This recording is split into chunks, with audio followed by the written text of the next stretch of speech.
UCC को लेकर देश में बात शुरू हो चुकी है। बात शुरू होने के साथ ही कन्फ्यूजन का दौर भी शुरू हो गया है।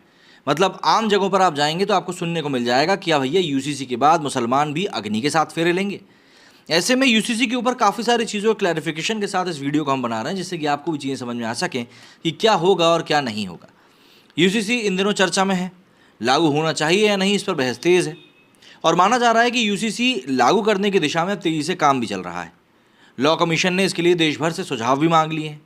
मसला इतना महत्वपूर्ण हो चुका है कि इसका अंदाज़ा इसी बात से लगाया जा सकता है कि अब तक 50 लाख से भी ज़्यादा सुझाव इसे लेकर आ चुके हैं। लॉ कमीशन ने यूसीसी पर सुझाव देने के लिए 14 जुलाई तक का समय दिया है।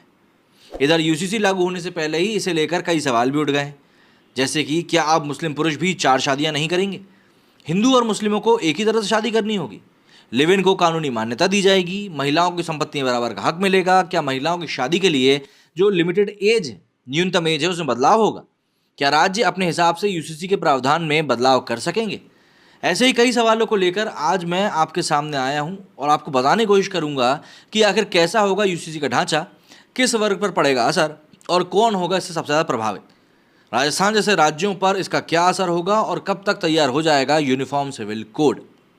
देखिए, सबसे पहले हम लोग उन दावों की बात कर लेते हैं जो यूसीसी को लेकर इस समय सोशल मीडिया पर किए जा रहे हैं, जैसे कि मुस्लिमों को भी अग्नि के फेरे लेकर निकाह करना होगा, शवों को दफनाने की जगह जलाना होगा, दाढ़ी रखने और कुर्ता पजामा पहनने पर पाबंदी होगी, ईसाइयों को भी शादी के तौर तरीकों में बदलाव करना होगा।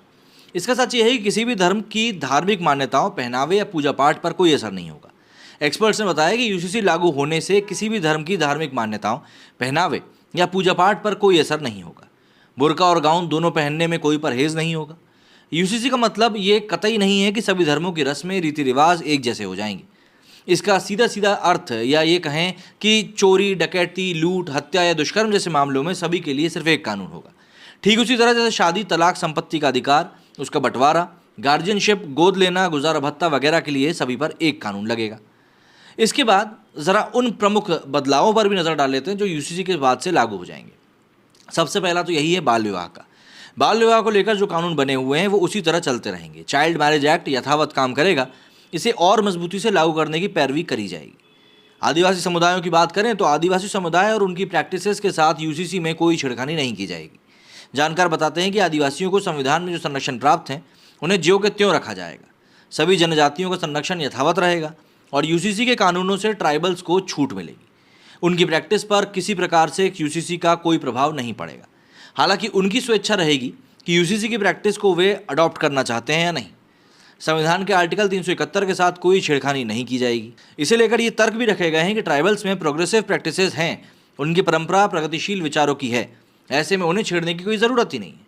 वहीं वुमेन गार्जियनशिप की बात करें तो सभी धर्मों की महिलाओं को गार्जियनशिप अधिकारों की मजबूती मिलेगी। पॉसिबली फिलहाल महिलाओं को जो एक सीमा तक गार्जियनशिप का अधिकार मिलता है उसमें उन्हें पुरुषों के साथ बराबरी का हक मिलेगा। गार्जियनशिप के नज़रिए से बहुत बड़ा कदम होगा और गार्जियनशिप अडॉप्शन में वुमन को बराबर का राइट भी मिलेगा। इसके अलावा जो एक से ज़्यादा पत्नी वाला मामला है, इसमें सोर्सेज का कहना है कि पॉलीगैमी या फिर बहुपत्नी प्रथा को पूरी तरह से यूसीसी में बैन कर दिया जाएगा।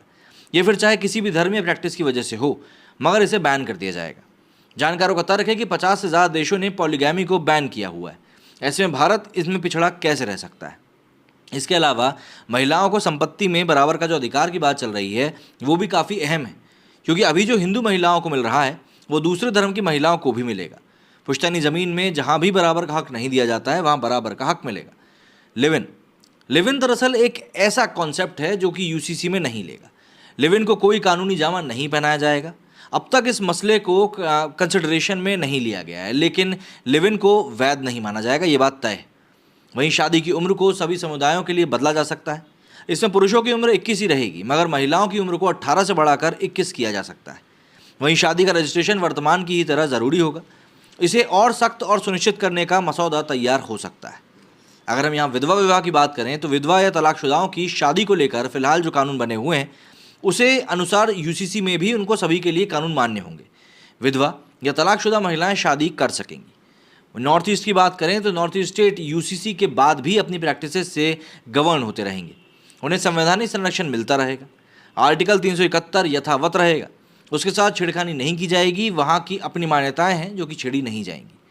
बात करें गोवा की तो मोटे तौर पर गोवा के पुर्तगाली मॉडल को यूसीसी अडॉप्ट करेगा, मगर वो नई दिशा में होगा।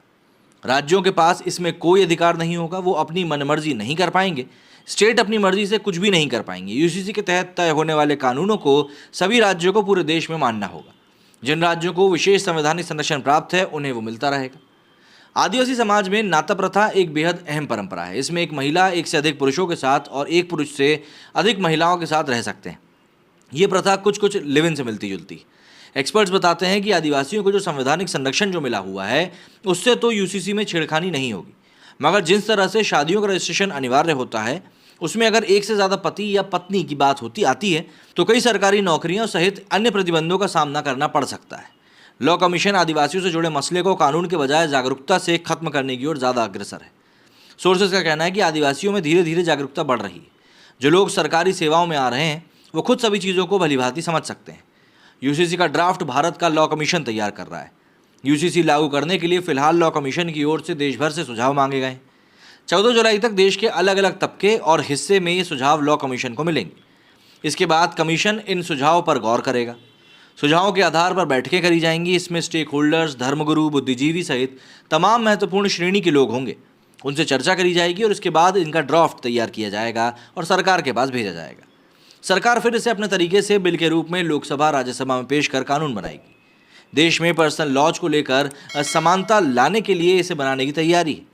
संविधान के आर्टिकल 44 में इसका जिक्र किया गया है। इसमें भारतीय नागरिकों के लिए यूनिफॉर्म सिविल कोड की बात कही गई है। जानकार बताते हैं कि जिस प्रकार से कई समुदायों में महिलाओं के साथ असमानता है, उस असमानता को दूर करते हुए देश की आधी आबादी को आर्थिक, सामाजिक और शैक्षणिक दृष्टि से और ज़्यादा मजबूत करने के लिए इसे लाया जाएगा। पर्सनल लॉज में जुड़े हुए कई सारे कायदों में एक रूपता होगी। जानकारों का कहना है कि यूसीसी किसी भी व्यक्ति को धार्मिक रूप से किसी चीज़ के लिए बाध्य नहीं करेगा। इसका मकसद सिर्फ महिलाओं से जुड़े कानूनों में यूनिफॉर्मिटी लाना होगा। किसी भी धार्मिक मान्यताओं के साथ किसी प्रकार की कोई छेड़खानी नहीं होगी। यूसीसी का ड्राफ्ट देश का लॉ कमीशन तैयार कर रहा है। विशेष तौर से लॉ कमीशन के chairman justice Rituraj Awasthi, law commission के सदस्य जस्टिस केटी शंकरन और प्रोफेसर आनंद पालीवाल तैयार कर रहे हैं। इनके अलावा लॉ कमीशन से जुड़े अन्य अस्थायी सदस्य और विशेषज्ञ शामिल हैं। जानकार बताते हैं कि UCC criminal law, administration law, governance law और लैंड लॉ को नहीं छेड़ेगा। फिलहाल यूसीसी में जिन चीज़ों को शामिल करने की बात चल रही है उनमें यूसीसी को सिर्फ पर्सनल लॉ तक ही सीमित रखा जाएगा। ऐसे में तमाम समुदाय और प्रैक्टिसेस से जुड़े पर्सनल लॉज को इसमें शामिल किया जाएगा। हालांकि उनमें भी जिन्हें संवैधानिक संरक्षण प्राप्त है उनको नहीं टच किया जाएगा। तो भाई सीधी सी बात है, यहाँ पर यूसीसी को लेकर बहुत सारे मिसकंसेप्शंस हैं जो कि लोगों के दिमाग में भरे जा रहे हैं, पॉलिटिकल लीडर्स के कारण, कई सारे एक्टिविस्ट के कारण। तो इन चीज़ों को समझिए कि ये उतनी ज़्यादा कठिन नहीं है या उतनी ज़्यादा बुरी नहीं है। मेरे सुनी फिलहाल इतना ही। जय हिंद, जय भारत।